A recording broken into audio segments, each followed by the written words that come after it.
Shalom shalom shalom. இந்த நாளிலும் கூட நாம் தியானிக்க இருக்கிற பகுதி யாத்ராகமம் 34வது அதிகாரம்.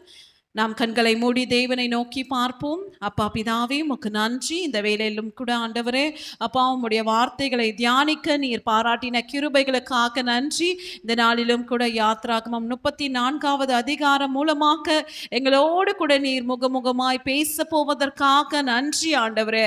உடைய பிரசன்னத்தினால எங்க ஒவ்வொருவரையும் நீங்க மூடி மறைத்து கொள்ளுங்க. உங்களுடைய வார்த்தைகள் எங்களுடைய இருதயத்துல ஆழமாய் சென்று ஆண்டவரை கிரியை நடப்பிக்க கிருபை பாராட்டும். இயேசுவின் ரத்தம் ஜெயம், இயேசுவின் நாமத்தினால் பிதாவே, ஆமென். ஷலோம். நாம் அனைவரும் அமருவோம். நாம் எடுத்துக்கொள்ளலாம் யாத்ராகமம் 34வது அதிகாரம். இந்த 34வது அதிகாரத்துல மொத்தம் 35 வசனங்கள் உள்ளது.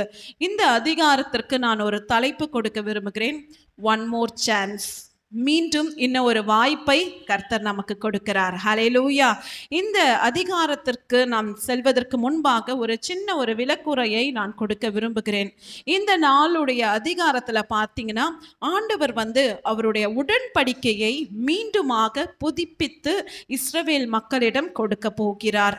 ஆண்டவர் கிருபையுள்ள தேவன். அவருடைய இருதயம் பார்த்தீங்கன்னா மகா கிருபை உள்ளது என்பதை நிரூபிக்கும் வகையில் மீண்டுமாக இன்னும் ஒரு வாய்ப்பை ஆண்டவர் மோசேக்கு மாத்திரம் அல்ல, அந்த முழு இஸ்ரவேல் ஜனங்களுக்கும் ஆண்டவர் கொடுக்கிறார்.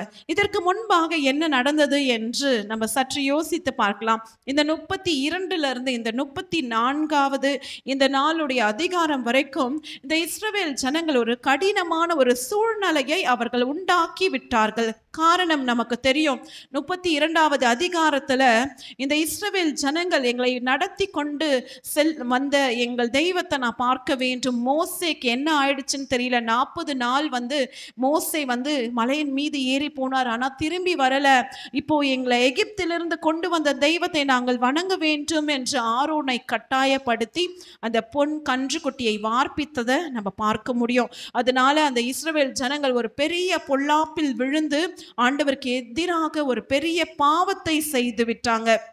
அதனால ஆண்டவருடைய கோபம் இஸ்ரவேல் ஜனங்கள் மீது பற்றி எரிந்தது. ஆண்டவர் சொன்னாரு, மோசே, இந்த ஜனங்களை நான் அழித்து போடுகிறேன், ஆனா உன்னையும் உன்னுடைய சன்னதியும் நான் ஆசிர்வதிக்கிறேன்னு சொல்லும் போது மோசே செய்த காரியம் நமக்கு தெரியும். இல்லை ஆண்டவரே, என்னுடைய பெயரை ஜீவ புஸ்தகத்திலிருந்து நீங்க கிறுக்கி போட்டு இந்த ஜனங்களை வழி நடத்துங்கப்பா. நீங்க இல்லாத உங்க சமூகம் இல்லாத இடத்துக்கு நாங்க போகக்கூடாது என்று நேற்றைய தினத்துல 33வது அதிகாரத்துல நம்ம பார்த்தோம். ஆண்டவரே, உங்க கிருபை எங்களுக்கு வேண்டும். உங்களுடைய தூதன் மாத்திரம் அல்ல, உங்களுடைய சமூகம் எங்களுக்கு முன்பாக கடந்து போக வேண்டும் என்று மோசே பரிந்துரை ஜெபம் செய்ததை நம்மளால பார்க்க முடியும். இந்த நாள்ல பாத்தீங்கன்னா இந்த 34வது அதிகாரத்துல முழு அதிகாரத்துல பார்க்கும்போது அங்கு எல்லாமே மாறப்படுகிறது. நேற்றைய தினத்துல ஆண்டவர்கிட்ட காணப்பட்ட அந்த கோபம் இன்றைக்கு ஆண்டவர் கிருபை செய்த அந்த கோபத்திலிருந்து ஆண்டவர் நீடிய பொறுமையோடு அவர்கள் பாவங்களை எல்லாம் மன்னிப்பித்து அவர்களுடைய உடன்படிக்கையை மீண்டுமாக புதுப்பிக்கிறார். ஹல்லேலூயா. இந்த நாள்ல பார்த்தீங்கன்னா மோசே இந்த அதிகாரத்துல மிக முக்கியமான ஒரு பங்கு வகிக்கிற ஒரு மனிதனாய் காணப்படுகிறார். எதனாலன்னு பார்த்தீங்கன்னா, மோசே ஒரு நல்ல இன்டர்செஷரா, அதாவது நல்ல ஒரு மீடியேட்டரா, நம்ம சொல்லணும்னா ஒரு பாலத்தை போல ஆண்டவர் இடையும் மக்களிடையும் நின்று ஆண்டவரையும் மனிதர்களையும் கனெக்ட் பண்ணுகிற ஒரு பிரிட்ஜா இந்த இடத்துல அவர் முக்கிய பங்கை அவர் வகிக்கிறார். இந்த நாள்ல கூட நம்ம பார்க்க போகிறோம். ஆண்டவர் எப்படி இந்த ஜனங்களுக்கு ஒரு கிருபையை அவர் கொடுக்கிறார் என்பதை இங்கு 6வது வசனம் போடப்பட்டிருக்கிறது. அவர் கர்த்தர் கர்த்தர் இரக்கமும் கிருபையும் நீடிய சாந்தமும் மகா தயவையும் சத்தியமுள்ள தேவனாயிருக்கிறார் என்று. நிச்சயமாகவே நமக்கும் ஆண்டவர் ஒரு சான்ஸ் இல்லை, இது போல பல சான்ஸ், அநேக வாய்ப்புகள் கொடுத்ததுனால தான் இன்றைக்கு இந்த இடத்துல நம்ம நிற்கிறோம். ஹல்லேலூயா. நாம் நிற்பதும் நிர்மூலமாகாமல் இருப்பது அவருடைய சுத்தமான கிருபை மாத்திரமே. ஒவ்வொரு நிமிடமும் அவர் நம் மீது வைக்கிற கிருபை, இரக்கம், அவருடைய நீடிய சாந்தம் தான் நம்மை நடத்தி கொண்டு வருகிறது. ஹல்லேலூயா. இதை நான் 3 பகுதிகளாய் நான் பிரிக்கிறேன். 1லிருந்து 9வது வசனம் வரைக்கும் கிரேஸ் பிஃபோர் ட்ரூத். சத்தியத்திற்கு முன்பாக கிருபை. ஹல்லேலூயா. 10 28 வரைக்கும் The covenant renewed, உடன்படிக்கை புதுப்பிக்கப்பட்டதை குறித்து நாம் பார்க்க போகிறோம். 29 35 வரைக்கும் be a bridge between God and man, தேவனுக்கு முன்பாகவும் மனிதனுக்கு முன்பாகவும் ஒரு பாலமாய் நிற்க வேண்டும் என்கின்ற ஒரு தலைப்பை நான் கொடுக்கிறேன். ஹல்லேலூயா. முதலாவது வசனம் இங்கு இப்படியாய் போடப்பட்டிருக்கிறது. ஆண்டவர் கிருபை உள்ள தேவனாய் இருக்கிறாரு. அதனால மோசேக்கு இன்னும் ஒரு வாய்ப்பை கொடுக்கிறார். அந்த வசனம் நம் வாசிக்க கேட்போம். முதலாவது வசனம் நம்மளுக்கு தெரியும். அந்த 32வது யாத்ராகமம் அந்த இடத்துல இந்த ஜனங்கள் பொன் கன்றுக்குட்டியை செய்து அந்த கன்றுக்குட்டிக்கு முன்பாக அவைகளை சேவித்து அந்த அதை வணங்கி கொண்டிருக்கும் போது மோசே சீனாய் மலையிலிருந்து இறங்குகிறாரு. இந்த ஜனங்களை பார்த்து மோசே கோபம் வந்த உடனே அவர் என்ன பண்றாரு, அவர் கையில இருக்கிற அந்த கற்பலகைகளை உடைத்து போடுகிறாரு. என்னதான் மோசேக்கு கோபம் இருந்தாலும் இந்த கற்பலகைகள் ஆண்டவர் கொடுத்ததை உடைக்கணுமா என்று ஒரு கேள்வி நமக்குள்ளாய் இருந்து கொண்டுதான் இருக்கிறது. ஆனாலும் கூட கர்த்தர் மோசேயும் மன்னித்து ஆண்டவர் சொல்றாரு, நீ முந்தின கற்பலகைகளுக்கு ஒத்த 2 கற்பலகைகளை இழைத்து கொண்டு என்னிடத்தில் நீ வர வேண்டும். நீ உடைத்து போட்ட முந்தின பலகைகளில் இருந்த வார்த்தைகள், அதுல என்ன வார்த்தைகளை நான் எழுதினோ அதே வார்த்தைகளை நீ கொண்டு வருகிற அந்த கற்பலகைகளையும் நான் என்னுடைய விரலினால் நான் எழுதி கொடுப்பேன் என்று. ஹல்லேலூயா. நம் தேவன் எவ்வளவு கிருபை மிகுந்த தேவனாய் இருக்கிறாரு. இந்த ஜனங்களை நம்ம பார்த்தோம் என்றால் ஆண்டவருடைய மகத்துவத்தை கண்ட ஜனங்கள். அந்த 10 வாதைகள் ஆண்டவர் அந்த எகிப்தியரை வாதித்தது எல்லாமே அவர்களுடைய கண்களினால கண்டாங்க. அது மாத்திரம் அல்ல, எகிப்திலிருந்து புறப்பட்ட பிறகு கூட பார்த்தீங்கன்னா ஆண்டவர் எத்தனை அவருடைய ஓங்கிய கரத்தினாலும் பலத்த புயத்தினாலும் பார்த்தீங்கன்னா அந்த செங்கடலை 2ஆய் பிளந்து வானத்திலிருந்து மன்னாவை வர்ஷிக்க செய்து காடைகளை வரவழைத்தெல்லாம் போஷித்தாங்க. ஆனாலும் கூட இந்த ஜனங்களுடைய விசுவாசம் பார்த்தீங்கன்னா ரொம்பவே பலவீனமாய் காணப்பட்டது. ஹல்லேலூயா. நம்மளுக்கு கேள்வி இருக்கலாம், ஏன் இந்த ஜனங்களுடைய விசுவாசம் பலவீனமா இருந்தது என்றால், கடந்த அதிகாரத்துல நம்ம தியானிக்கும் போது மோசேயும் அந்த 70 மூப்பர்களும் ஆண்டவரை தரிசிக்க செல்வாங்க. இந்த ஜனங்கள்லாம் பாத்தீங்கன்னா கீழே தான் இருப்பாங்க. அப்போ மோசேயோடு ஆண்டவர் பேசும்போது அந்த மேகம் பாத்தீங்கன்னா சூழ்ந்து கொண்டு மந்தாரமாய் அப்படியே இடி முழக்கத்தோடு இருக்கும் போது இந்த ஜனங்கள் பயந்து தேவனுக்கு முன்பாக அவர்கள் விழுந்து பணிந்து கொண்டார்கள். இந்த ஜனங்கள் பார்த்தீங்கன்னா பயத்து நிமித்தம் தான் தேவனை பணிந்து கொண்டாங்க. ஆனா முழு இருதயத்தோடு தேவனை பணிந்து கொள்ளவில்லை. ஒரு ஏதாச்சும் ஆபத்து வந்துடுமோ, இல்லை எனக்கு ஏதாவது தவறா நேரிடுமோ என்று அந்த பயத்துல தான் அவங்க பின்பற்றினாங்க. ஆனா முழு இருதயத்தோடு மோசேயை போல அந்த வாஞ்சையோடு பின்பற்றி இருந்தார்கள் என்றால் நிச்சயமாகவே இந்த ஜனங்கள் அந்த பொன் கன்றுக்குட்டியை செய்திருக்க மாட்டாங்க, விக்கிரகங்களை வணங்கி இருக்க மாட்டாங்க. ஆனா இந்த ஜனங்கள் அந்த கொஞ்ச காலத்துல பயத்தை வெளிப்படுத்த வேண்டும் என்று ஆண்டவருக்கு முன்பாக ஒரு அவங்களையே ஏமாற்றி கொண்டார்கள். அந்த பயத்தை நிமித்தம் வணங்கினாங்க. ஆனா முழு இருதயத்தினால வணங்காததுனால இந்த ஜனங்களுடைய விசுவாசம் பலவீனமாய் காணப்பட்டது. ஹல்லேலூயா. இன்றைக்கு நாம் கூட நம்முடைய வாழ்க்கையில யோசிக்கலாமே, கர்த்தருக்கு பயப்படுகிற பயம் இருக்க வேண்டும், அதே சமயத்துல நம்ம முழு இருதயத்தோடு ஆண்டவரை நாம் தேடுகிறோமா? மோசேயை போல நம்ம ஆண்டவரை வாஞ்சிக்கிறோமா? நேற்றைய தினத்துல கூட நம்ம பார்த்தோம், ஆண்டவருடைய பிரசன்னத்தை மோசே வாஞ்சித்தான். அது மாத்திரமல்ல, நூனின் குமாரனாகிய யோசுவாவும் அந்த ஆசரிப்பு கூடாரத்தை விட்டு போகாதபடிக்கு ஆண்டவருடைய பிரசன்னத்தை வாஞ்சித்து கொண்டிருந்தான். அப்ப இன்றைக்கு ஆண்டவருடைய பிரசன்னத்தை வாஞ்சிக்கிறவர்களாய் நாம் காணப்படுகிறோமா? இல்ல தற்சமயத்திற்கு ஏதாவது பொல்லாப்பு நேரிடும் அந்த பயத்திற்காக மாத்திரம் நாம் தேவனை பின்பற்றுகிறோமா என்று நாம் யோசித்து பார்க்க வேண்டும். நாம் தொடர்ந்து வாசிக்கலாம். 2வது வசனத்திலிருந்து 5வது வசனம் வரைக்கும். இங்க நம்ம பார்க்கிறோம், மோசே விடிய காலமே ஆயத்தமாகி அந்த சீனாய் மலையின் மேலேறி அங்க அந்த மலை உச்சியில கர்த்தருக்காக காத்திருக்கிறாரு, தேவ சமூகத்துல காத்திருக்கிறாரு. அப்ப இந்த வசனம் நம்மோடு கூட இடைபெறுகிறது. மோசே எப்போ வந்து ஆண்டவரை சந்திக்க போகிறாரு? அதிகாலையில அந்த உச்சி அந்த காலம் துவங்கும் போதே தேவ சமூகத்துல காத்திருக்கிறாரு. அப்போ இன்றைக்கும் கூட நாமும் கூட அதிகாலையில் எழுந்து தேவனை தேடும் போது அவரை கண்டடைகிற ஜனமாய் நாம் இருக்கிறோம். ஹல்லேலூயா. அப்போ அதிகாலையில நம்ம அவருடைய தேவ சமூகத்துல நம்ம காத்திருக்கும் போது அந்த பிரசனம் வந்து அதிகமாய் நிறைந்திருக்கும். நம்ம கூட அநேக நேரத்துல இதை எக்ஸ்பீரியன்ஸ் பண்ணியிருக்கலாம்.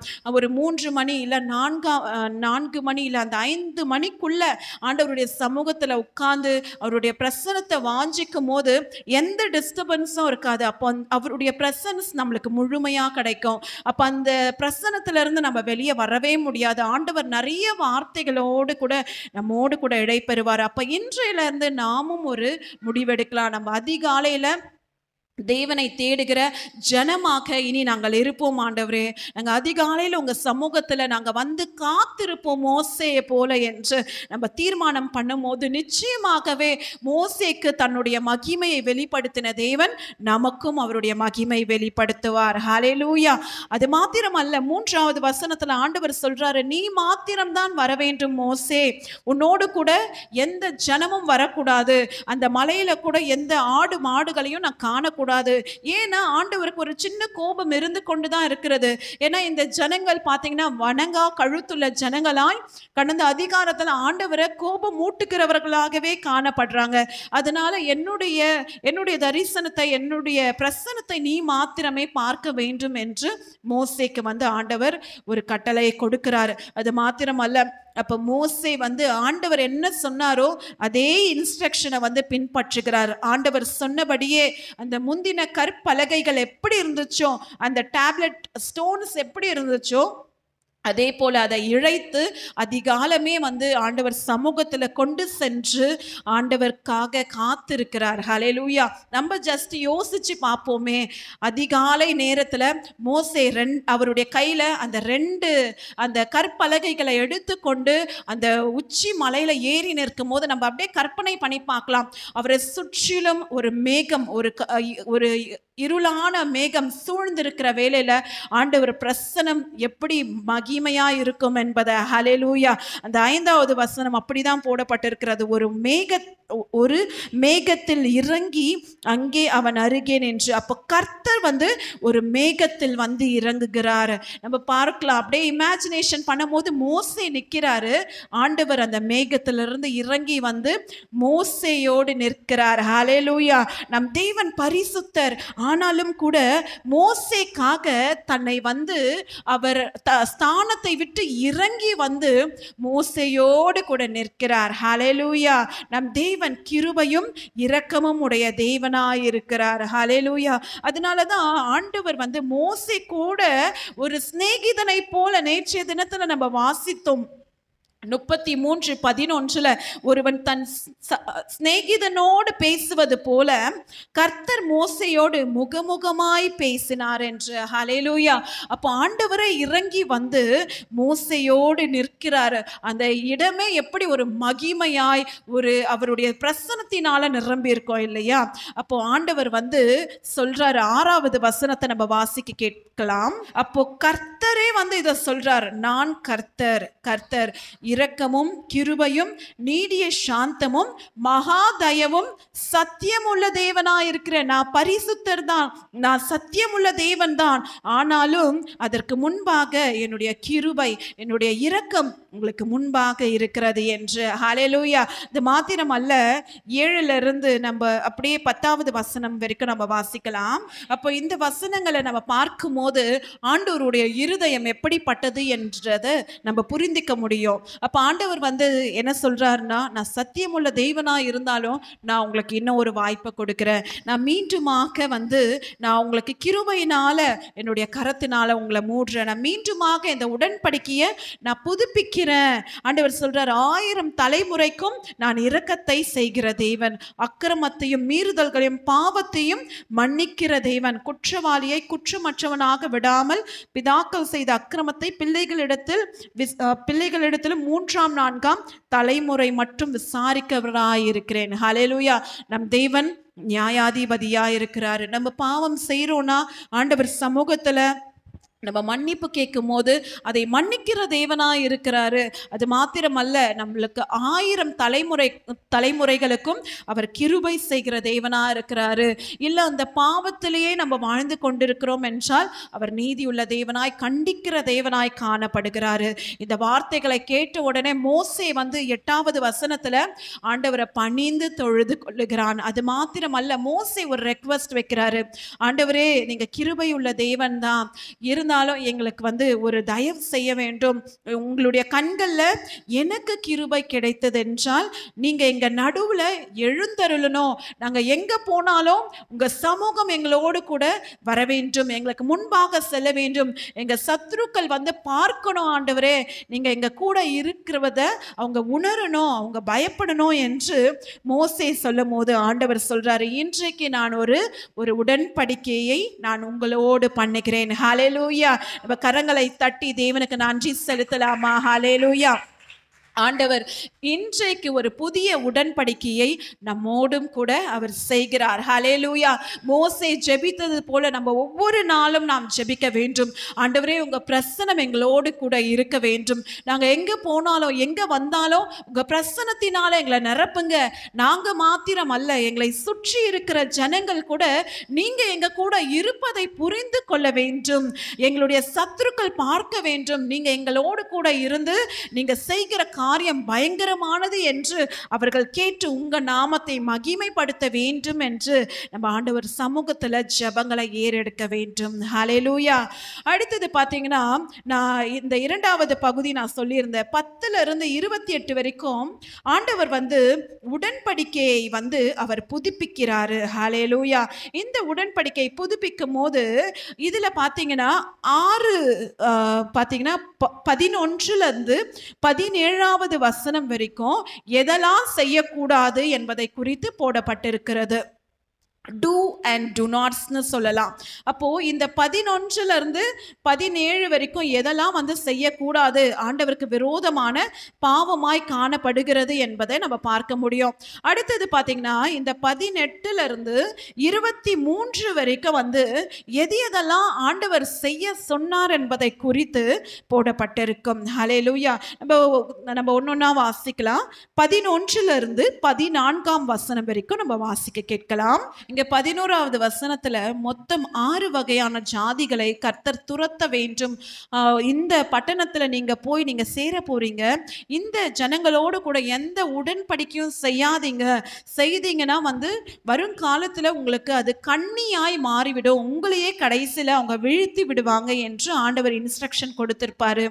6 கண்ட்ரீஸ் உடைய நேம்ஸ் போடப்பட்டிருக்கிறது. எமோரியனையும், கானானியரையும், ஏத்தியரையும், பெரிசியரையும், ஏவியரையும், எபூசியரையும். ஆனா இந்த ஜனங்கள் வரும் அதிகாரங்கள்ல படித்து பார்க்கும் போது இந்த கானானியர் கொஞ்சம் பேரை விட்டு வச்சிருவாங்க. கடைசியில் இந்த ஜனங்கள் அவர்கள் மூலமாகவே எப்படி வீழ்க்கப்படுவாங்க என்பதை குறித்தெல்லாம் போடப்பட்டிருக்கும். அப்ப ஆண்டவர் நம்ம கிட்ட பேசுறாரு, நம்மளுக்கு ஒரு இன்ஸ்ட்ரக்ஷன் கொடுக்கிறாருன்னா நம்ம பார்ஷியலா ஒபே பண்ணக்கூடாது. நம்ம முழு இருதயத்தோடு நம்ம ஃபுல்லா ஒபே பண்ணாதான் நம்ம ஆண்டவருடைய பிளெஸிங்ஸை நம்ம இன்னெரிட் பண்ண முடியும். ஹல்லேலூயா. partial disobedient is called, அதுவும் disobedient தான். partial obedience ஒரு disobedient தான். அப்ப முழுமையா எங்க நம்ம சப்மிட் பண்றோமோ அது ஆண்டவருக்கு உகந்ததா காணப்படுகிறது. ஆண்டவர் நம்மளுக்கு என்ன வைத்திருக்கிறாரோ அந்த ஆசீர்வாதத்தையும் நம்மளால சுதந்தரித்து கொள்ள முடியும். அப்போ முதலாவது அந்த 12வது வசனத்துல ஆண்டவர் சொல்றாரு, நீ போய் சேருகிற தேசத்தின் குடிகளோடு உடன்படிக்கை செய்யக்கூடாது, செய்தா அது உனக்கு கண்ணியாய் மாறிவிடும். இரண்டாவது, பலிபீடங்களை எல்லாம் இடித்து அந்த சிலைகளை எல்லாம் நீ தகற்று போடணும், அந்த தோப்புகளை எல்லாம் வெட்டி போடணும். ஆனா அந்த 1 ராஜாக்கள் 2 ராஜாக்கள்லாம் படிச்சு பார்க்கும் போது இஸ்ரவேல் ராஜாக்களை என்ன பண்ணுவாங்க, தோப்பு விக்கிரகங்களை வணங்கி கொண்டு அந்த பாகாலுக்கெல்லாம் ஒரு ஆராதனை செய்பவர்களாய் மாறி போவாங்க. கடைசியில அவங்களுடைய ராஜ்யத்திற்கே ஒரு பேராபத்து வருவதை நம்ம காண முடியும். மூன்றாவது காரியம் எது செய்யக்கூடாதுன்னா என்ன ஆண்டவர் சொல்றாருன்னா 14வது வசனம், கர்த்தருடைய நாமம் எரிச்சல் உள்ளவர் என்பது அவர் எரிச்சலுள்ள தேவனே ஆகியால் அந்நிய தேவனை நீ பணிந்து கொள்ள வேண்டாம். ஹல்லேலூயா. இன்றைக்கு சற்று நம்ம யோசித்து பார்ப்போமே, இப்படிப்பட்ட அந்நிய தெய்வங்கள் நம்மிடத்துல காணப்படுகிறதா? நம்ம நினைக்கலாம், நம்ம ஆண்டவரை தானே நம்ம வர்ஷிப் பண்றோம், நம்ம கிட்ட எப்படி இப்படிப்பட்ட அந்நிய தெய்வங்கள் இருக்கிறது என்று இல்லை. ஆண்டவருடைய ஸ்தானத்துல எதெல்லாம் நம்ம வைத்திருக்கிறோமோ அதெல்லாம் விக்கிரகங்கள் தான். ஹல்லேலூயா. நம்ம ஏற்கனவே நம்ம பார்த்தது போல இந்த காலகட்டத்துல எது விக்கிரகங்களாய் காணப்படுகிறதுனா மொபைல் ஃபோன். ஹல்லேலூயா. அந்த மொபைல் ஃபோன் தான் எந்த இடத்துல போனாலும் அது ஒரு பெரிய இம்பாக்டை வந்து உண்டு பண்ணுகிறது. ஹல்லேலூயா. ஜெப நேரத்துலையும் அந்த மொபைல் ஃபோன் நம்ம கிட்ட தான் இருக்கு, வர்ஷிப் டைம்லயும் அந்த மொபைல் ஃபோன் இருக்கு. அப்போ இதெல்லாம் கூட ஒரு தான் இருக்கு, ஒரு விக்கிரகமா தான் நம்ம பார்க்கிறோம். அப்போ எந்தெந்த இடத்துலலாம் ஆண்டவருக்கு ப்ரையாரிட்டி நம்ம கொடுக்காம மற்ற காரியத்தை நம்ம ப்ரையாரிட்டைஸ் பண்றோமோ அதையெல்லாம் நம்ம நீக்கி போட வேண்டும். ஹல்லேலூயா. 4வது, டு நாட், அந்த தேசத்தின் குடிகளோடு உடன்படிக்கை பண்ணுவாயானால் அவர்கள் தங்கள் தேவர்களை சோரமாய் பின்பற்றி தங்களுடைய தேவர்களுக்கு பலியிடுவார்கள். ஒருவன் உன்னை அழைத்து கைகளில் நீ போய் அவனுக்கு பலிபீடத்திலே புசிப்பாய். அப்போ இதுல வந்து என்னன்னா, அந்த ஜாதிகளோடு நீ கலந்து கொண்டாய் என்றால் அந்த ஜனங்க என்ன பண்ணுவாங்கன்னா உன்னுடைய விசுவாசத்தை சோரம் பண்ணி விடுவாங்க. ஹல்லேலூயா. இப்போ நம்மளுக்கு கூட பார்த்தீங்கன்னா வந்து நம்மளுடைய ஃப்ரெண்ட்ஸ் வந்து இருக்கிறாங்கன்னா அவங்களுக்கு நம்ம இணங்கி போயிட்டோம்னா நம்ம பரிசுத்தத்தை வந்து அவங்க ஒருவேளை ரட்சிக்கப்படாத ஜனங்களா இருப்பாங்க. அப்போ அந்த நேரத்துல வந்து நம்ம விசுவாசம் குலைக்கிறபடி ஒரு சூழ்நிலை வருதுன்னா நம்ம விசுவாசத்தை நம்ம தக்க வைத்து கொள்ள வேண்டும். அந்த சூழ்நிலையில இல்ல நம்மளுடைய ஃப்ரெண்ட் கோச்சிப்பாங்க, நம்மளுடைய உற்றாரவினர் கோச்சிப்பாங்க, அவங்களுக்காக நம்ம ஒரு டைம் இதை பண்ணிடலாமே, அவங்களுக்காக அந்த இடத்துக்கு போயிட்டு வந்துடலாம், இல்லை இந்த காரியத்தை நம்ம பண்ணிடலான்ட்டு நம்ம பண்ணோம்னா நம்மளுடைய இருதயம் என்னவாகுதா, வழுகி போய் விடுகிறதாம். ஹல்லேலூயா. நம்ம இருதயம் வந்து சோரம் போய் விடுகிறதாம். அதுதான் இங்க வந்து ஆண்டவர் சொல்றாரு, ஒருவேளை நீ அந்த ஜனங்களை பின்பற்றி நீ போயிட்டினா அவங்க கொடுக்குற அந்த பலிபீடத்துல அவங்க படைத்து வைக்கிற அந்த உணவை கூட நீ புசிக்கிற ஒரு சூழ்நிலை வந்துடும். அதை நீ புசிக்க கூடாது என்று ஆண்டவர் சொல்றாரு. அடுத்தது 5வது காரியம், எதை நீ செய்யக்கூடாது என்று ஆண்டவர் வந்து மோசே மூலமா அந்த ஜனங்களுக்கு கட்டளையிடுறாருன்னா, உன்னுடைய குமாரத்திகளை வந்து அவர்களுடைய குமாரர்களுக்கு நீ பெண் கொடுக்க கூடாது, அதே போல அவர்களுடைய குமாரர்களையும் உங்களுடைய குமாரத்திக்கு நீங்க பெண் கொள்ளாமல் இருக்கணும். ஏன்னா வந்து அந்த மற்ற தேவர்களை பின்பற்றும்படிக்கு அவங்க வந்து உங்க இருதயங்களை வழுவ செய்து விடுவார்கள் என்று. ஹல்லேலூயா. அடுத்தது 6வது இன்ஸ்ட்ரக்ஷன், டு நாட்ல என்னன்னு பார்த்தீங்கன்னா, வார்ப்பிக்கப்பட்ட தெய்வங்களை உங்களுக்கு உண்டாயிருக்க வேண்டாம். எந்த ஒரு கிராஃப்ட் இமேஜோ இல்லை ஒரு ஐடலோ அந்த இடத்துல வச்சு நீங்க வணங்கக்கூடாது. அது வந்து ஐடல் வர்ஷிப்பா தான் காணப்படும் என்றதை ஆண்டவர் வந்து சொல்றாரு. ஹல்லேலூயா. அடுத்தது இந்த 18 23 வரைக்கும் வாசித்து பார்க்கும் போது எந்தெந்த காரியங்கள்லாம் ஆண்டவர் செய்ய வேண்டும் என்பதை குறித்து வந்து போடப்பட்டதை வந்து ஆண்டவர் சொல்வதை நம்ம பார்க்க முடியும். இதுல பாத்தீங்கன்னா ஆண்டவரோடு கூட எப்படி நம்ம இன்னும் கிட்டி சேருவதற்கான ஒரு வழி வாசலை ஆண்டவர் வந்து எப்படி ஒரு இன்ஸ்ட்ரக்ஷனா கொடுத்திருக்கிறார் என்பதை குறித்து நம்ம பார்ப்போம். நம்ம எடுத்து வாசிக்கலாம். 18 நம்ம வந்து 23வது வசனம் வரைக்கும் நம்ம வாசிக்க கேட்போம். அப்ப ஆண்டவர் வந்து எந்தெந்த காரியங்களை இங்கு செய்ய வேண்டும் என்பதை குறித்து ஆண்டவர் சொல்றாரு. முதலாவது செய்ய வேண்டிய காரியம் வந்து புளிப்பில்லா அப்ப பண்டிகைகளை நீ கை கொள்ள வேண்டும். எகிப்து தேசத்துல நீ புறப்படும் போது இந்த புளிப்பில்லா அப்ப பண்டிகையை ஆபிப் மாதத்துல வந்து நீ ஆசரித்தாயே, அதே போல ஆபிப் மாதத்துல குறித்த காலத்துல அந்த அப்பாயிண்டட் டைம்ல ஆண்டவருடைய பண்டிகையை 7 நாள் புளிப்பில்லாத அப்பத்தினால நீ புசித்து அதை வந்து அனுசரிக்க வேண்டும் என்பதை ஆண்டவர் சொல்றாரு. அடுத்தது கர்ப்பம் திறந்து பிறக்கிற முதல் ஈற்று எல்லாமே எனக்குரியது என்றார். ஹல்லேலூயா. அப்போ ஆண்டவர் வந்து பாத்தீங்கன்னா அந்த அந்த ஃபர்ஸ்ட் பார்னுக்கு வந்து ஆண்டவர் இம்பார்ட்டன்ஸ் கொடுக்கிறாரு. ஹல்லேலூயா. அது மாத்திரமல்ல, ஆண் மக்கள் யாவரும் என்னுடையவைகள். அப்போ நம்ம ஒவ்வொரு சகோதரர்களுக்காக நம்ம ஜெபிக்க வேண்டும். ரட்சிக்கப்படாத குடும்ப தலைவர்களுக்காகவும் சகோதரர்களுக்காகவும் நாம் ரட்சித்து அவர்களை ஆண்டவர் கிட்ட கெட்டி சேர்க்கும்படிக்கு நாம் மோசே போல ஒரு பாலமாய் நின்று நாம் ஜெபிக்க வேண்டும். ஹல்லேலூயா. அடுத்தது பார்த்தீங்கன்னா, கழுதையின் தலையீற்றை ஒரு ஆட்டுக்குட்டியினால் மீட்டுக் கொள்வாயாக. ஹல்லேலூயா. அப்போ ஆண்டவர் வந்து வந்து இங்க ஒரு ரெடிம்ஷனை வந்து ஆண்டவர் கொடுக்கிறாரு. அப்ப ஆட்டுக்குட்டி நிமித்தம் அவைகளை மீட்டுக்கொள்ளணும். அப்புறம் உன் பிள்ளைகளின் முதற் பேர் அனைத்தையும் மீட்டுக்கொள்ள வேண்டும். வெறும் கையோடு தேவனுடைய சன்னதியில நம்ம வரக்கூடாது என்று ஆண்டவர் சொல்றாரு. அப்ப அவருக்கு ஏற்ற அப்ப இந்த காலத்துல நம்ம அப்ப நம்ம வெறும் கையோடு நம்ம வரக்கூடாதான்னு ஆண்டவர் அப்படி சொல்லல. நம்ம வரும்போது ஆண்டவரை துதிக்கிறபடி நம்ம ஸ்தோத்திர பலிகளை, நன்றி பலிகளை தேவ சமூகத்துல நாம் ஏறெடுக்க வேண்டும். ஹல்லேலூயா. அடுத்தது 21வது வசனம், சாபத், அதாவது ஓய்வு நாள நம்ம ஆசரிக்க வேண்டும். இன்றைக்கு என்ன கிழமை? இன்னைக்கு ஃப்ரைடே இல்லையா? அப்ப இன்றைக்கு மாலை 6 மணிக்கு இந்த ஓய்வு நாள் துவங்குகிறது. அப்ப இன்றை மாலை 6லிருந்து நாளை மாலை 6 மணி வரைக்கும் ஆண்டவருடைய ஓய்வு நாள். இது ஆதியாகமம்ல குறிப்பிடப்பட்டிருக்கிறது. ஆண்டவர் 6 நாள் எல்லா வேலைகளையும் செய்து 7வது நாள் அவர் ஓய்ந்திருந்து அதை ஆசீர்வதித்தார் என்று. அப்ப நம்ம ஓய்ந்திருக்கும் போதுதான் அந்த ஆசீர்வாதத்தை பெற்றுக்கொள்ள முடியும். அதே போல ஃபேமிலி ஆல்டர், அதாவது குடும்பத்தோடு கூட ஒரு நல்ல ஐக்கியத்தில் நம்ம பலப்பட வேண்டும் என்றால் நம்ம நேரத்தை இந்த ஓய்வு நாளை நம்ம ஃபேமிலியோட ஸ்பெண்ட் பண்ண வேண்டும் என்று ஆண்டவர் சொல்கிறாரு. அப்போ இந்த சாபத்தில் நம்ம ஆண்டவரை ப்ரையாரிட்டைஸ் பண்ணுறபடி நம்மளுக்கு வந்து பார்த்திங்கன்னா அதிகமாக ஆண்டவரை வந்து ஆண்டவருடைய வார்த்தைகளை தியானிக்கலாம். ஆண்டவரோடு கூட நல்லா வந்து ஜெபித்து ஆண்டவர் சொல்கிற வார்த்தைக்கு நம்ம செவி சாய்க்கலாம். மொபைல்ஸ் அதிகமாக யூஸ் பண்ணாமல், இல்லை வந்து இன்டர்நெட்டில் அதிகமாக போகாமல், அது போலலாம் நம்ம சில காரியங்களை நம்மளை ரெஸ்ட்ரிக்ட் பண்ணி நம்ம சாபத்தை வந்து நம்ம பரிசுத்தமாக நம்ம காத்துக்கொள்ளலாம். ஹல்லேலூயா.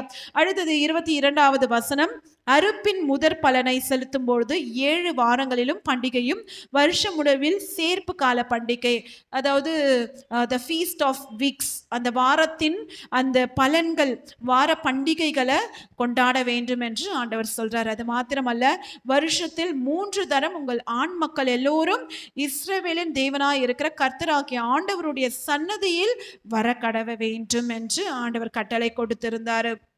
அது மாத்திரமல்ல, 24வது வசனத்துல ஆண்டவர் சொல்றாரு, வருஷத்தில் 3 தரம் தேவனாகிய கர்த்தருடைய சன்னதிக்கு முன்பாக காணப்பட போயிருக்கும் போது ஒருவரும் உங்கள் தேசத்தை இச்சிப்பதில்லை. ஆண்டவர் கன்ஃபர்மேஷன் கொடுக்கிறாரு. ஒருவேளை என்னை தேடி நீங்க எல்லோரும் தேவ சமூகத்துல ஆண் மக்கள்லாம் வந்துட்டீங்கன்னா ஒரு கேள்வி இருக்கலாம், அப்போ என்னுடைய வீட்டை யார் பார்த்துப்பா, என்னுடைய வேலையை யார் பார்த்துப்பான்னு ஆண்டவர் சொல்றாரு. அதை யாரும் சேதப்படுத்த முடியாது என்று. ஹல்லேலூயா. அப்ப ஆண்டவருக்காக நம்ம ஒரு ஸ்டெப் வைக்கும் போது ஆண்டவர் நம்மளுடைய குடும்பத்தை பாதுகாத்துக் கொள்வார். நம்ம ஆண்டவருக்காக ஊழியம் செய்ய நம்மை அர்ப்பணிக்கும் போது ஆண்டவர் நம்ம குடும்பத்தை பார்த்து கொள்ளுவார். ஹல்லேலூயா. ஆண்டவர் சொல்றார், எந்த சேதமும் வராது, எந்த இச்சிப்பதும் அதில் இல்லை என்று. ஹல்லேலூயா. அடுத்தது 25வது வசனத்துல, எனக்கிடும் பலியில் இரத்தத்தை புளித்த மாவுடன் செலுத்த வேண்டாம். பஸ்கா பண்டிகையின் பலியை விடியற்காலம் வரைக்கும் வைக்கவும் வேண்டாம். ஹல்லேலூயா. அப்ப ஆண்டவருக்கு அந்த புளித்த மாவை அவருக்கு வந்து ஒரு பலியாக இடக்கூடாது.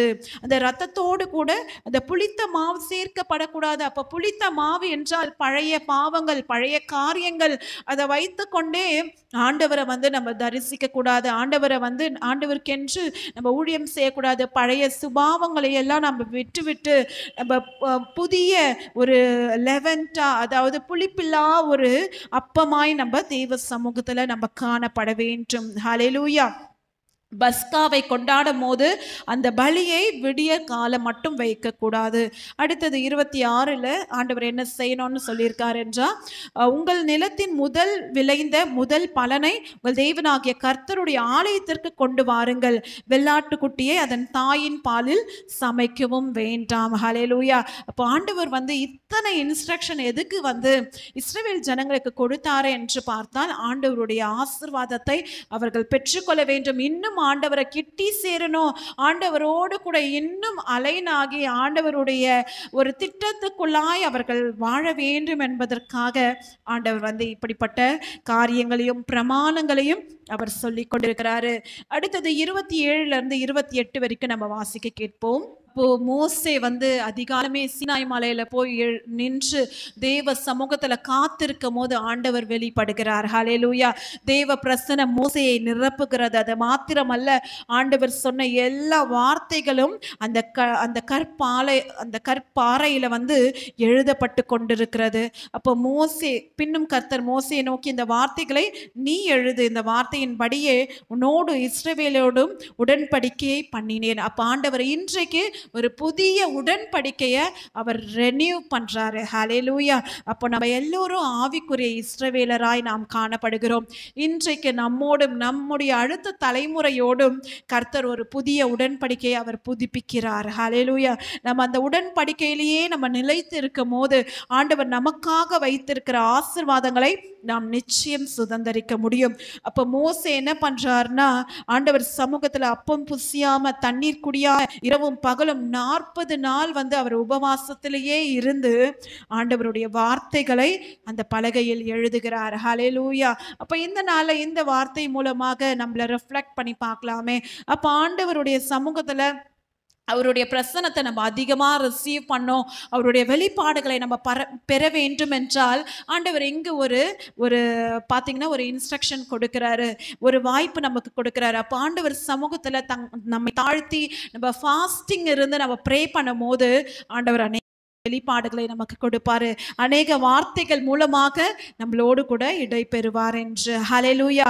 கடைசி பகுதி 29 இருந்து 35 வரைக்கும் மோசே எப்படி ஒரு பாலமாய் நின்று அந்த ஆண்டவரையும் அந்த மனிதர்களையும் இணைக்க போகிறார். அது மாத்திரமல்ல, மோசையுடைய முகம் எப்படி வந்து பிரகாசித்தது தேவ சமூகத்துல காத்திருக்கும் போது என்பதை குறித்து நாம் தியானிக்க போகிறோம். நாம் வாசிக்க கேட்போம். இங்க பார்க்குற மோசே வந்து ஆண்டவருடைய சமூகத்துல இருந்து ஆண்டவர் சொல்லுகிறவற்றையெல்லாம் வந்து அவர் செய்து கொண்டே இருக்கிறார். அப்போ தேவனுடைய பிரசன்னம் அவரை நிரப்புகிறது. அப்போ ஆண்டவருடைய வார்த்தையை எழுதி முடித்து அவர் கீழே வரும்போது அவருடைய முகம் வந்து பிரகாசித்ததாம். ஹல்லேலூயா. அப்போ பார்த்தீங்கன்னா ஆரோனும் இஸ்ரவேல் புத்திரரும் மோசையுடைய முகத்தை பார்க்கும் போதே பயந்தார்களாம், என்ன இப்படி பிரகாசமா இருக்கிறதே என்று. அப்ப இன்றைக்கு ஆண்டவர் நமக்கும் சொல்லுகிறார், அவருடைய சமூகத்துல உட்கார்ந்து ஜெபிக்கும் போது நம்மை அறியாமே அவருடைய பிரசன்னம் நம்மை நிரப்பும் போது நாமும் கூட தேவனுடைய அந்த சாயலை பெற முடியும். ஹல்லேலூயா. நம்முடைய முகமும் பிரகாசிக்க முடியும். ஹல்லேலூயா. இங்கு நான் வந்து ஒரு சின்ன ஒரு சாட்சி வந்து நான் சொல்ல விரும்புகிறேன். நான் வந்து ரட்சிக்கப்பட்ட பிறகு பார்த்தீங்கன்னா வந்து அந்த சூழ்நிலையில பார்த்தீங்கன்னா ஒரு சாட்சி வந்து நான் கேள்விப்பட்டேன். ஒரு சிஸ்டருக்கு வந்து அலைன்ஸ் பார்த்தாங்களாம். அப்போ அந்த சிஸ்டர் வந்து ரொம்ப பிளாக்காக இருப்பாங்களாம். அதனால வந்து வருகிற அலைன்ஸ்லாம் பார்த்தீங்கன்னா தட்டி கொண்டே போகுமா, இல்லை எனக்கு வேண்டாம், பொண்ணு ரொம்ப வந்து கருப்பாக இருக்கிறாங்க, அவங்க அந்த அளவுக்கு இல்லை, அப்பியரன்ஸாக இல்லைன்ட்டு. அப்போ வந்து ஒரு போதகர் சொன்னாரா, அம்மா நீ வந்து ஆண்டவருடைய பிள்ளை, நீ இப்படிலாம் நீ வந்து டிஸ்கரேஜ் ஆகக்கூடாது, தேவ சமூகத்துல உட்கார்ந்து ஜெபின்னு ஆண்டவருடைய ஊழியக்காரர் சொன்ன உடனே அவங்க என்ன பண்ணாங்களாம், ஆண்டவருடைய சமூகத்துல 3 நாட்கள் உட்கார்ந்து அதிகாலையில இருந்து அப்படியே ஆண்டவர் சமூகத்திலேயே அந்த பிரசனத்திலேயே ஜெபித்து கொண்டே இருப்பாங்களாம். அப்போ லாஸ்டா வந்து ஒருத்தவங்க வந்து அலைன்ஸ் பார்க்க வருகிறேன் அப்படின்னு சொல்லும் போது இவங்க ரொம்ப டிஸ்கரேஜ் ஆயிட்டாங்களாம். இன்னைக்கு வந்து நான் எந்த ஒரு மேக்கப்போ எதுவுமே நான் போட மாட்டேன், நான் ஆண்டவர் சமூகத்துல உட்கார்ந்து நான் அப்படியே போய் நிற்பேன், அவங்க பிடிச்சா சரி, இல்லைன்னா ஆண்டவருடைய சித்தம்ன்ட்டு ஆண்டவர் சமூகத்திலேயே உட்கார்ந்து தேவையானபடி மாத்திரம் வந்து அவங்க வந்து அலங்கரித்து போயிட்டு அவங்க முன்பாக நிற்கும் போது அந்த மணமகன் சொன்னாராம், எனக்கு பொண்ணு ரொம்ப பிடிச்சிருக்கு, எங்களுக்கு எதுவுமே செய்ய வேண்டாம், எனக்கு அந்த பொண்ணு மட்டும் நீங்க கொடுத்துருங்க, ஆண்டவருடைய பிரசன்னத்தை நான் பார்க்குறேன். ஹல்லேலூயா.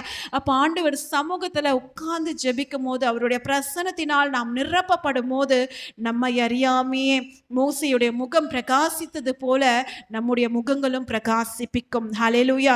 அந்த தேவ சாயலை நாம் பெற்றுக்கொள்ள வேண்டும். ஹல்லேலூயா. அதுதான் ஆண்டவர் சொல்றாரு, எழும்பி பிரகாசி, உன் ஒளி வந்தது, கர்த்தருடைய மகிமை உன் மேல் உதிர்த்தது என்று. அப்ப ஆண்டவருடைய சமூகத்துல நம்ம வைராக்கியமாய் காத்திருக்கும் போது அவருடைய ஒளி நம் மீது உதிக்கும் போது தேவனுடைய மகிமையை வெளிப்படுத்துகிறவர்களாய் நாம் காண முடியும்.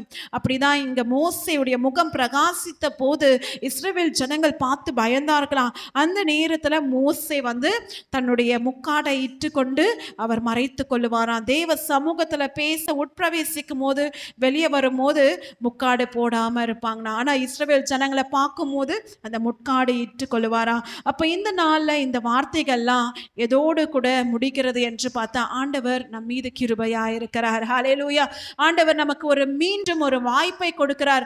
ஒருவேளை இதுவரைக்கும் தேவ சமூகத்துல நம்ம காத்திராமல் இருந்தா, இன்றைக்கு அநேக காரியங்களை பார்த்தோம். மோசேயை போல அதிகாலையில எழுந்து தேவ சமூகத்துல நம்ம காத்திருக்கும் போது தேவன் நமக்கு வெளிப்பாடுகளை கொடுப்பார். ஹல்லேலூயா. எதெல்லாம் செய்யக்கூடாது, எதெல்லாம் செய்ய வேண்டும் என்பதை குறித்தும் நம்ம பார்த்தோம். அது மாத்திரமல்ல, தேவனுடைய பிரசன்னத்தினால நம்ம நிரப்பப்படும் போது, ஆண்டவருடைய வார்த்தைகள் நமக்குள் ஆழமாய் செல்லும் போது நம்மளுடைய முகம் பிரகாசிக்கும். ஹல்லேலூயா. அவருடைய மகிமையை நாம் வெளிப்படுத்த முடியும். அப்ப இந்த நாளிலும் கூட நம்ம அர்ப்பணிப்போமா? ஒருவேளை நம்ம இஸ்ரவேல் ஜனங்களை போல இதுவரைக்கும் வணங்கா கழுத்துள்ள ஜனங்களா இருந்தோம் என்றால், ஆண்டவர் எத்தனையோ வார்த்தைகளை நமக்கு சொல்லி இருப்பாரு. இதுல கீழ்ப்படி மகளே, இதுல விட்டு கொடு, நான் உன்னை எடுத்து பயன்படுத்த போகிறேன் என்று அநேக வார்த்தைகள் சொல்லி இருந்தோம். தேவனுடைய சத்தத்திற்கு நம்ம செவி சாய்க்காம, இல்லை ஆண்டவரே இன்னும் நான் கொஞ்ச காலம் நான் இதில் இருந்துடுறேனேன்னு நம்மை இருமாப்பாய் நம்ம பிடித்திருந்தோம் என்றால், இந்த நாளில் ஆண்டவர் சொல்றார், உன்னை நீ விட்டு கொடு, நான் உனக்கு மீண்டும் ஒரு வாய்ப்பை கொடுக்கிறேன். நீ என்னுடைய சமூகத்தில் கிட்டி சேரு, நீ என்னுடைய பிரசன்னத்துக்காக காத்திரு, என்னுடைய பிரசன்னத்தினால நிரப்பப்படு, இன்றைக்கு நான் உன்னை கொண்டு பெரிய காரியங்களை செய்வேன் என்று நம்ம அப்படியே எழுந்து நின்று நாம் தேவனை ஆராதிக்க போகிறோம். நம்ம தேவனை நோக்கி நாம் சொல்ல போகிறோம், கர்த்தாவே நீர் கிருபையும் இரக்கமும் உள்ள தேவன், எங்களுக்கு இன்னும் ஒரு வாய்ப்பை கொடுத்திருக்கீங்க. இந்த தடவை இந்த வாய்ப்பை நான் விட்டுவிட மாட்டேன். இந்த வாய்ப்பை நான் பயன்படுத்தி கொள்ள போகிறேன். என்னை கொண்டு நீங்க என்ன செய்ய வேண்டுமோ அதை நீங்க செய்து முடிங்கப்பா. இதுவரைக்கும் அப்பா நான் உமக்கு பிரியமில்லாத செய்த காரியங்களை எல்லாம் மன்னிச்சிடுங்க. இனி உமக்கு பிரியமுள்ள ஒரு சன்னதியாக நான் வாழ வேண்டும், என்னுடைய அடுத்த தலைமுறை வாழ வேண்டும், எனக்கு இன்னும் ஒரு வாய்ப்பை கொடுங்கப்பா, நான் அதை தக்க வைத்துக் கொள்ளுகிறேன் என்று இந்த நாள்ல கூட நம்ம தேவ சமூகத்துல நம்மள அப்படியே அர்ப்பணிப்போம்.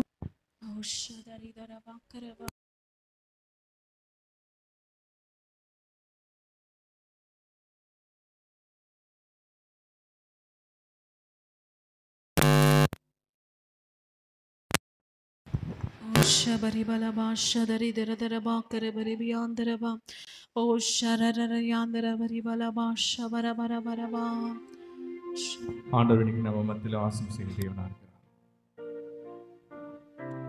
ஆண்டவர் பிரசன்னத்தை விரும்புகிற யாவருக்கும் அவர் மீண்டும் அருள் தேவனா இருக்கிறார்.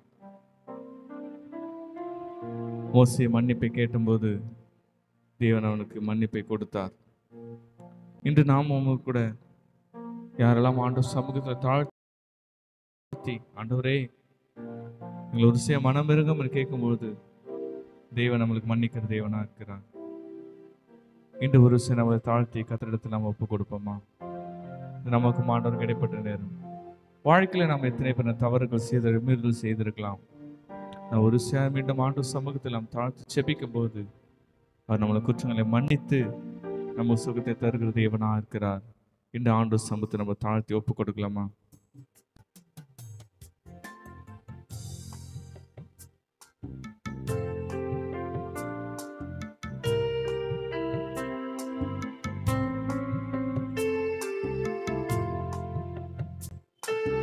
உம்மோடு இருப்பதுதான் என் உள்ளத்தின் வாஞ்சையா, உம் சித்தம் செய்வதுதான் என் இதயத்தின் ஏக்கமையா. உம்மோடு இருப்பதுதான் என் உள்ளத்தின் வாஞ்சையா, உம் சித்தம் செய்வதுதான் என் இதயத்தின் ஏக்கமையா. ஏசையா உம்மைத்தானே என் முன்னே நிறுத்தியுள்ளேன். ஏசையா உம்மைத்தானே என் முன்னே நிறுத்தியுள்ளேன். உம்மோடு இருப்பதுதான் என் உள்ளத்தின் வாஞ்சையா உம் சித்தம் செய்வதுதான் என் இதயத்தின் ஏக்கமையா. எனக்காக யாவையும் செய்பவரே, செய்து முடிப்பவரே, எனக்காக யாவையும் செய்பவரே, செய்து முடிப்பவரே, என் பாரங்கள் என் சுமைகள் என் பாரங்கள் என் சுமைகள் உம் பாதத்தில் இறக்கி வைத்தேன், உம் பாதத்தில் இறக்கி வைத்தேன். எல்லாம் சேர்ந்து சொல்லலாம். ஏசையா ஏசையா உம்மைத்தானே என் முன்னே நிறுத்தியுள்ளேனப்பா. ஏசையா உம்மைத்தானே என் முன்னே நிறுத்தியுள்ளேன், உம்மோடு இருப்பதுதான் என் உள்ளத்தின் வாஞ்சையா, உம் சித்தம் செய்வதுதான் என் இதயத்தின் ஏக்கமையா.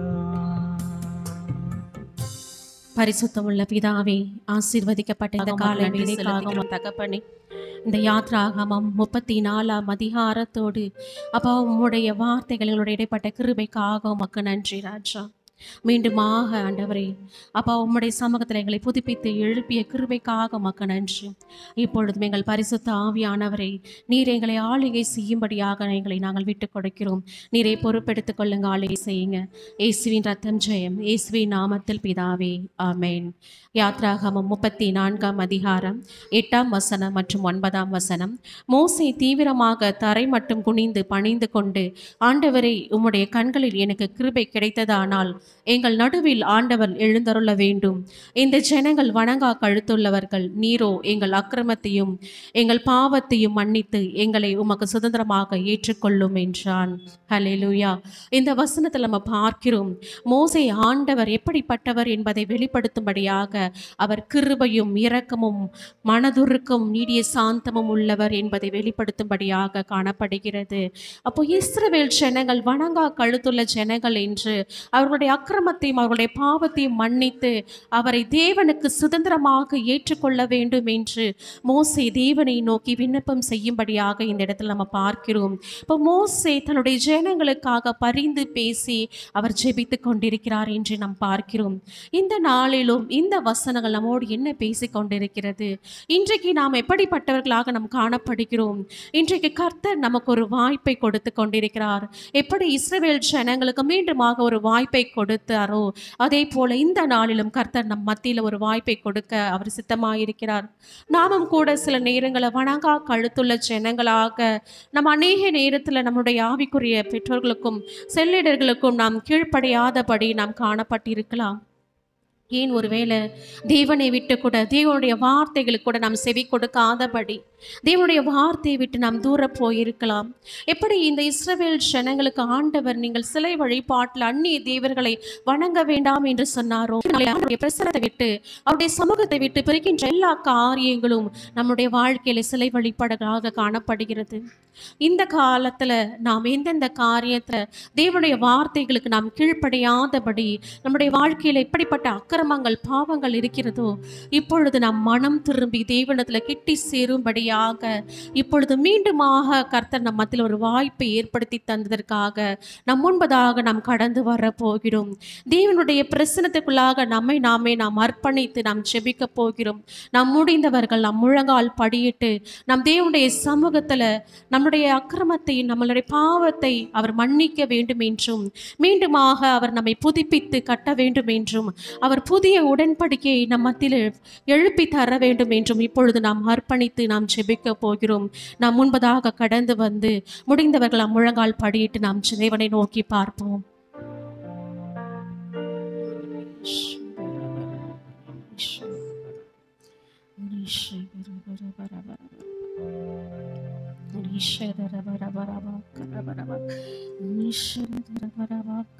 இரக்கமும் உருக்கமும் நீடிய சாந்தமும் கிருபையும் உள்ளவரே அப்பா. இரக்கமும் உருக்கமும் நீடிய சாந்தமும் கிருபையும் உள்ளவரே என் ஜீவனை அழிவில் நின்று என் ஜீவனை அழிவில் நின்று மீட்டவரே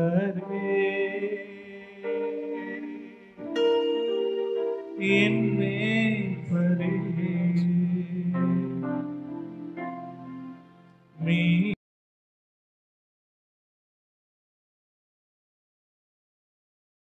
மீட்டவரே அப்பா என் மேய்ப்பரே. மோசே எப்படி முழுகான் படித்த ஆண்டவர் பிரசன்னம் உம்மத்தல தேவன் அந்த இரண்டு வரிகள் இருந்து ஆண்டவர் பாடுவா. ஏசையா உம்மை தானே என் முன்னே அப்பா நிறுத்தியுள்ளேன். ஏசையா உம்மை தானே என் முன்னே நிறுத்தியுள்ளேன். ஏசையா ஏசையா உம்மை தானே என் முன்னே நிறுத்தியுள்ளேன். ஏசையா உம்மை தானே என் முன்னே நிறுத்தியுள்ளேன். ஓடு இருப்பது என் உள்ளத்தின் வாஞ்சையா, உம் சித்தம் செய்வது என் இதயத்தின் ஏக்கமையா.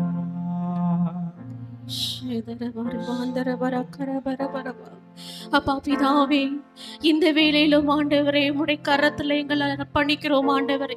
இந்த நாள் வரை ஆண்டவர் உம்முடைய வார்த்தைகளுக்கு நான் செவி கொடுக்க கூடாதபடி அப்பா எந்தெந்த காரியத்தில் ஆண்டவருடைய பிரசன்னத்தை விட்டு நாங்கள் தூரம் போயிருந்தோமோ, எந்தெந்த காரியங்கள் எங்கள் வாழ்க்கையில பசிலை வழிபாடுகளாக இருந்ததோ அப்பா, எந்தெந்த காரியத்துல எந்தெந்த இடங்களை நாங்கள் வணங்கா கழுத்துள்ள ஜனங்களாக நாங்கள் காணப்பட்டோமோ, இப்பொழுது ஆண்டவரே ஒரு விசையாக எங்களை மன்னிக்கும்படியாக நாங்கள் செபிக்கிறோம் ஆண்டவரே. அப்பா உம்முடைய பிரசன்னத்தினால எங்களை தொடுவீராகப்பா. அப்பா நீர் கிருபையும் இரக்கமும் அப்பா நீடிய சாந்தமும் உள்ள தேவன் ஆண்டவரே. அப்பா நீர் மன்னிக்கிற தேவனா இருக்கிறீர் ஆண்டவரே. அப்பா இந்த நாளில் எங்களை மன்னித்தருள்வீராகப்பா.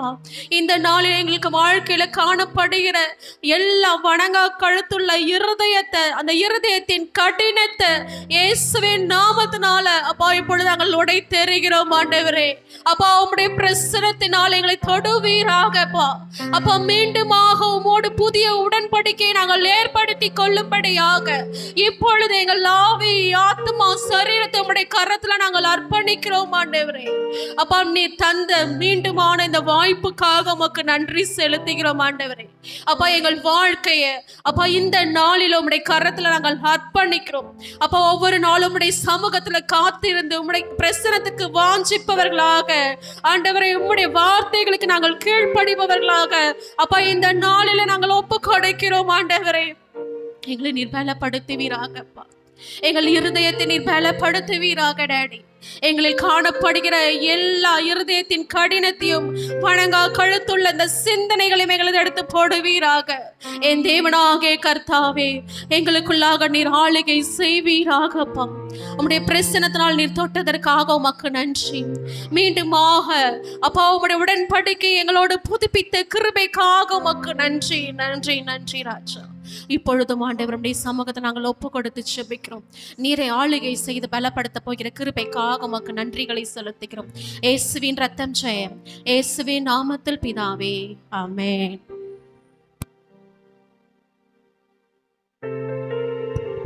ஆமென், ஆமென். இந்த நாளிலும் தேவன் ஒரு புதிய உடன்படிக்கை பண்ணுகிறார்.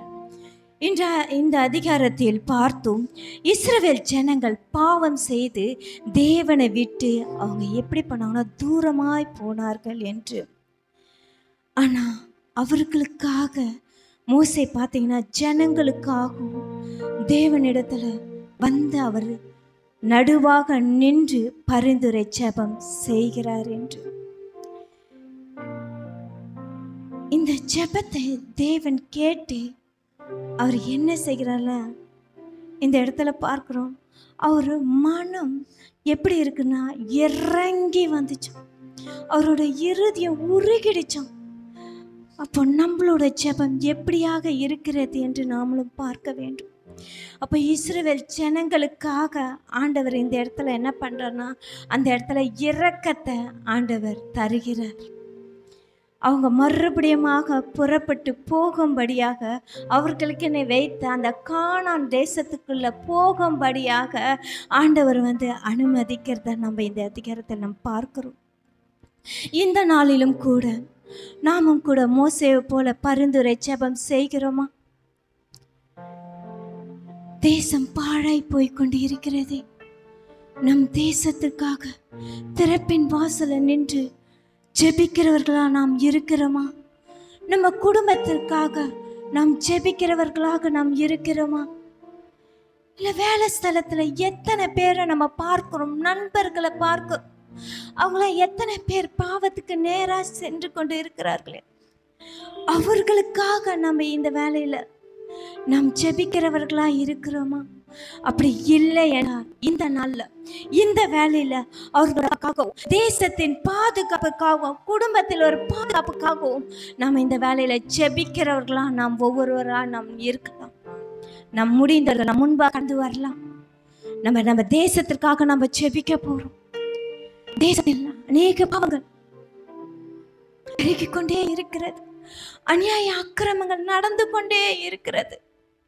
இன்னைக்கு நம்ம ஆண்டவர் பாதத்தில் முழங்கால் படியிட்டு நம்ம தேசத்திற்காகவும் நம்ம குடும்பங்களுக்காகவும் நம்ம இப்பொழுது நம்ம திறப்பின் வாசல நின்று நம்ம ஜெபிக்க போறோம். நம்ம எல்லாரும் முழங்கால் படியிடலாம். நம்ம இப்ப ஊக்கமா ஜெபிக்கிற ஜெபத்தை கேட்டு ஆண்டவர் மனம் இறங்க வேண்டும். அவர் இறங்கி வந்து நம்ம தேசத்துல நடக்கிற எல்லா அநியாய அக்கிரமங்களை எடுத்து போட்டு ஒரு விசையாய் அவர் மனம் இறங்க வேண்டும் என்று நம்ம கதறி ஜெபிக்கலாமா? அப்பா பிதாவே, இதோ இந்த வேலையில கூட தகப்பனே, எங்க தேசத்திற்காக நாங்க எல்லாம் ஒருமனப்பட்டு நாங்க ஜெபிக்கிறோம் தகப்பனே. எங்க தேசத்துல நடக்கிற எல்லா அநியாய அக்கிரமங்கள் எல்லாவற்றையும் நீங்க முற்றிலுமா எடுத்து போடுங்கப்பா. இப்பொழுது நாங்க பரிந்துரை ஜெபம் நாங்க செய்கிறோம்ப்பா. எங்க தேசத்தின் மேல உங்க வல்லமை இறங்கட்டும் அப்பா. எங்க தேசத்தின் மேல உங்க வல்லமை இறங்கட்டும் அப்பா. இதோ கர்த்தாவே, ஆவியானவரே, ஒவ்வொரு மாநிலத்து மேல உங்க ரத்தத்தை நாங்க தெளிக்கிறப்பா. ஒவ்வொரு மாவட்டத்து மேல உங்க ரத்தத்தை தெளிக்கிறப்பா. அப்பா யூனியன் மேல உங்க ரத்தத்தை தெளிக்கிறப்பா. உங்க வல்லமை இறங்கட்டுமாப்பா. ஒவ்வொரு கிராமங்கள் மேல உங்க ரத்தத்தை தெளிக்கிறப்பா. இதோ நகரங்கள் மேல உங்க ரத்தத்தை தெளிக்கிறப்பா. நீங்க இறங்கி வாங்கப்பா. நீங்க இறங்கி வாங்கப்பா. நீங்க மனம் இறங்குகிற தேவனே, ஒரு விஷயம் எங்க தேசத்துல நீ மனம் இறங்குங்கப்பா. ஒரு விஷயம் நீங்க மன்னிங்கப்பா. எங்க தேசத்தை நீங்க மன்னிங்கப்பா. எங்க தேசத்தில் இருக்கிற ஜனங்களுக்காக இப்பொழுது நாங்க ஜெபிக்கிறோம்ப்பா. அப்பா ஒவ்வொருவரையும் அப்பா நீங்க பாதுகாத்து கொள்ளுங்கப்பா. நம்ம வாய்களை திறந்து ஆண்டவர்கிட்ட மன்றாடி ஜெபிக்கலாமா? அப்பா ஒரு விஷயம் நீங்க இறங்குங்கப்பா. எங்க தேசத்தின் மேல் மனம் இறங்குங்கப்பா. அப்பா எங்க குடும்பங்கள் மேல மனம் இறங்குங்கப்பா. அப்பா ஒவ்வொரு வேலை ஸ்தலத்தின் மேலயும் ஒவ்வொரு அதிகாரிகள் மேலயும் அப்பா இந்த வேலையில உங்க ரத்தத்தை தெளிக்கிறப்பா. ஒவ்வொரு ஆண்கள் மேலயும் உங்க ரத்தத்தை தெளிக்கிறப்பா. ஒவ்வொரு பெண்கள் மேல உங்க ரத்தத்தை தெளிக்கிறப்பா. ஒவ்வொரு வாலிப பிள்ளைகள் மேல உங்க ரத்தத்தை தெளிக்கிறப்பா. ஒவ்வொரு சிறு பிள்ளைகள் மேல உங்க ரத்தத்தை தெளிக்கிறப்பா. ஒவ்வொரு முதியோர் மேல உங்க ரத்தத்தை தெளிக்கிறப்பா. யாரும் எந்தவித பாவமும் செய்யாதபடிக்கு ஒவ்வொருவரும் நீங்க வேலையை எடுத்து பாதுகாத்து கொள்ளுங்கப்பா. உங்க ரத்த கோட்டைக்குள்ள நீங்க மூடி மறைத்து கொள்ளுங்க. ஆவியானவரே, நீங்க எங்க தேசத்தை நீர் ஆளுகை செய்தமைக்காக உமக்கு நாங்க நன்றி செலுத்துகிறோமாப்பா. கடைசி ஆசீர்வாதத்துக்கு நேராக கைகளை விரித்துக் கொள்ளும். ஈவரக்கா அடோனாய் வயீஷ்மரக்கா யா ஏர் அடோனாய் பனவ் அல்லக்கா விஹுனக்கா ஈஷா அடோனாய் பனவ் அல்லக்கா வயசம் லக்கா ஷாலோம் வயசம் லக்கா ஷாலோம்.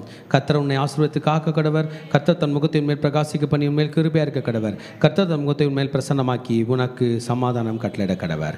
ஹல்லேலூயா, ஹல்லேலூயா, ஹல்லேலூயா.